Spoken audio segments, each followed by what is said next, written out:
এবার আমি বলছি 2023 সাল গোটা দেশ থেকে বাংলাদেশি অনুপ্রবেশকারী ধরা পড়েছে 1497। তাদের কাছ থেকে তাদের মধ্যে 1305 জন অর্থাৎ 91% বাংলাদেশি, যেটা গোটা দেশ থেকে অনুপ্রবেশকারী ধরা পড়েছে, তাদের কাছে ভুয়ো ভোটার, ভুয়ো আধার কার্ড কোন রাজ্যের পাওয়া গেছে?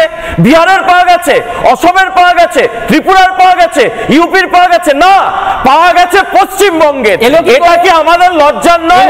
শেষ এসআইআর হয়েছিল কবে? 87-88 সালে। তাহলে 15 বছরের গ্যাপে এসআইআর হওয়াতে যদি প্রায় 10 লক্ষের মতো বাংলাদেশি অনুপ্রবেশকারী ধরা পড়ে, সেদিন তো মমতা ব্যানার্জি কোনো গাত্র দেওয়া হয়নি। কারণ বাম আমলে অনুপ্রবেশকারীরা ছিল সিপিএম এর ভোট ব্যাংক, যেটা মমতা ব্যানার্জি নিজে সংসদে দাঁড়িয়ে বলতেন, उधर से ला रहा है, इधर वोटर बना रहा है और ऐसा करके सीपीएम जीत जा रहा है।